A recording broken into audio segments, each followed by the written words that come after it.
lands in New Mexico, where Agent Coulson discovers it.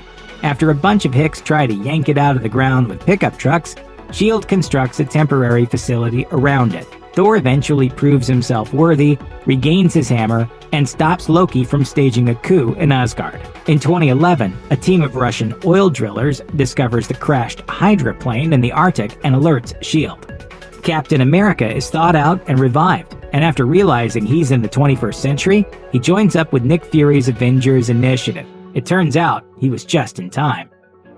In 2012, Loki, last seen adrift in space after his failed coup in Asgard, is enlisted by Thanos to recover the Tesseract from Earth, with his recent brief visit to the planet being seen by the Mad Titan as relevant employment experience.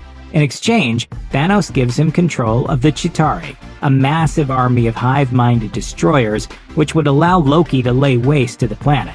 Loki, apparently being in one of his moods that day, agrees. He lets himself be captured by S.H.I.E.L.D., incites a riot, and stabs poor Phil Coulson in the back. But don't worry, he gets better. The ensuing ruckus provides the superheroes with a reason to come together. The result is the Battle of New York, in which the Avengers, Captain America, Iron Man, Thor, Black Widow, Hulk, and Hawkeye are gathered for the first time as a team. The good guys win after Loki is smashed against the ground 5 or 6 times, but the battle is not without its consequences. Unlike in the real world, where it's pretty nice these days, the MCU's version of Hell's Kitchen takes a lot of damage and winds up being a center of corruption and graft as it's rebuilt. This injustice leads blind lawyer Matt Murdock to take on the identity of Daredevil to fight against criminal kingpin Wilson Fisk, and eventually team up with other superpowered street-level crime fighters, Jessica Jones, Luke Cage, Iron Fist, and kinda sorta the Punisher on Netflix. The reconstruction of New York is mostly handled by the newly formed Department of Damage Control, who take over the lucrative contract and leave construction foreman Adrian Toombs embittered and in possession of advanced alien technology.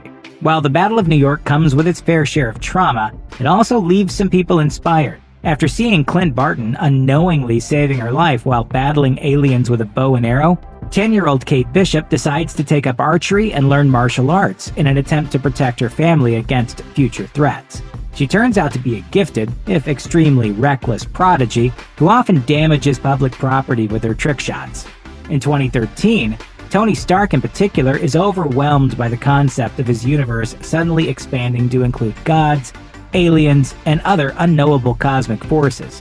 He deals with post-traumatic stress, which unfortunately coincides with the return of Aldrich Killian. Killian has been experimenting with Maya Hansen's regenerative extremis treatment, which has the unfortunate tendency to cause its subjects to explode.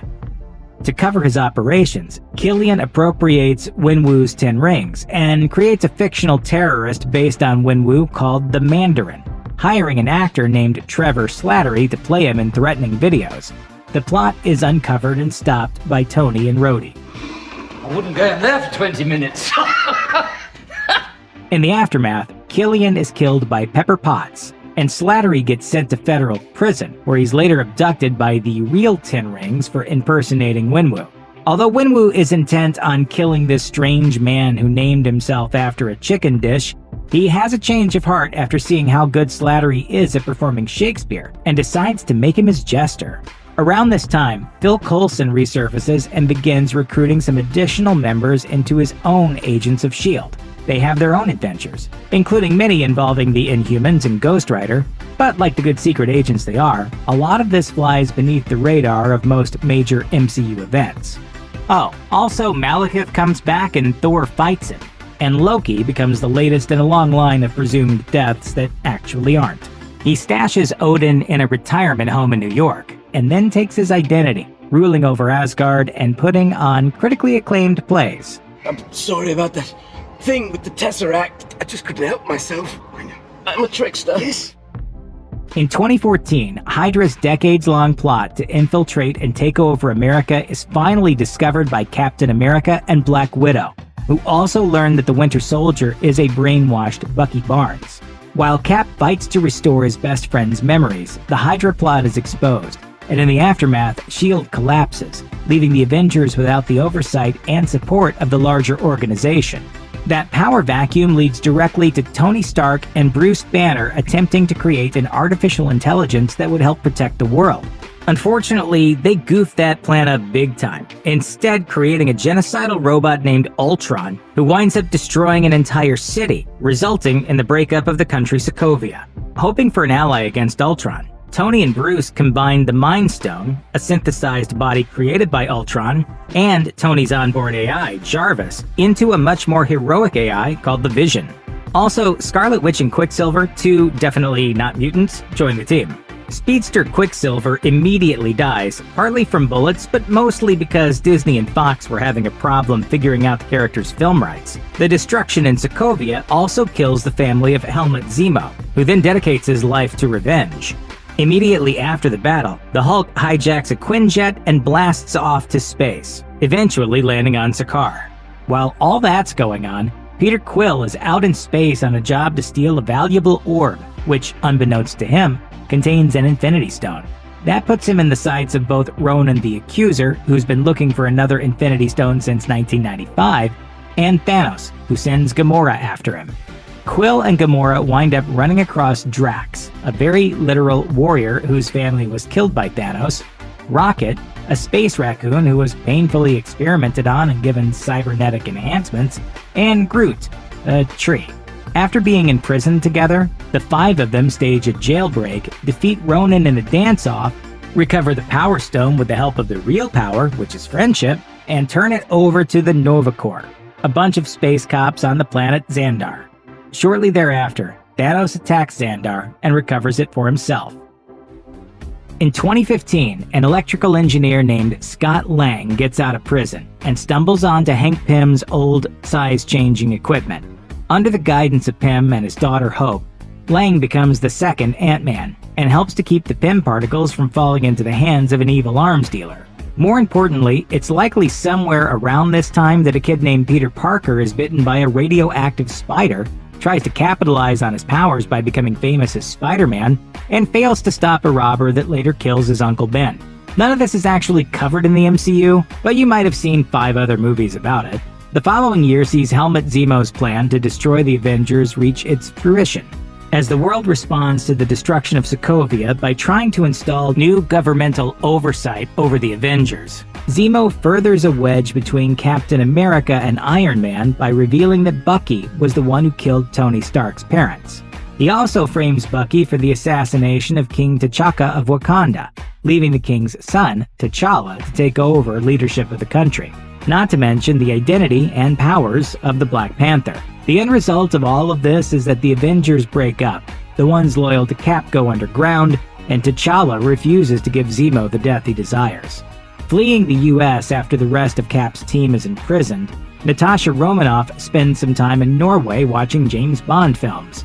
Unfortunately, her vacation is cut short when she's attacked by Taskmaster, an assassin who can mimic any fighting style. Later, she discovers Taskmaster is the brainwashed daughter of a still-alive General Dreykov, who has restarted a crueler version of the Red Room that brainwashes new Black Widows and robs them of free will. One of those Black Widows turns out to be Natasha's sister, Yelena. Freed of her programming by another Widow, Yelena sends the brainwashing antidote to Natasha, drawing her into the fight. Together, Yelena and Natasha work to reunite with their former parents, Alexei and Melina, and really kill Dreykov this time. Although the dysfunctional Deep Cover family has more than its share of issues, they manage to pull together and take down the Red Room. In the end, Yelena gets to work liberating Black Widows around the world, while Natasha goes to break her other family, the Avengers, out of jail. While all of this is going on, Dr. Stephen Strange, who lost the fine motor control in his hands after a car accident, seeks out the Ancient One, and after her death, becomes a master of the mystic arts. He stops an invasion by Dormammu, a demonic force from the Dark Dimension, by using the Time Stone to die over and over again until the cosmic villain gets annoyed enough to leave the Earth alone. Meanwhile, the Guardians of the Galaxy encounter and subsequently kill Ego before he can manipulate Peter Quill into aiding his conquest of the entire galaxy. In the absence of the Avengers, Tony Stark begins to mentor Peter Parker. As Spider-Man, Peter tries to deal with the evil arms dealer known as the Vulture, aka Adrian Toomes, who turns out to be his homecoming date's dad. The Vulture is defeated, arrested, and sent to prison, but not before he and several of Peter's classmates figure out Spider-Man's real identity.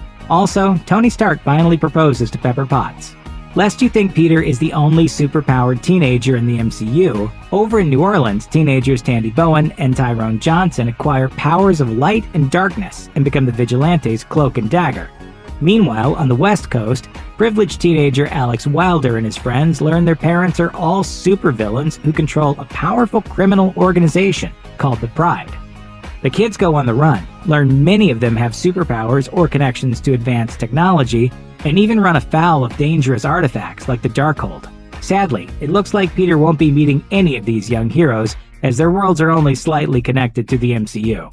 In Asgard, Thor returns from 2 years of looking for Infinity Stones in various realms to discover Loki's deception. When they find the real Odin, he's at the end of his life, and his death allows Hela to escape her millennia of imprisonment. She destroys Mjolnir, blasts the two brothers into space, and takes over Asgard. Thor winds up on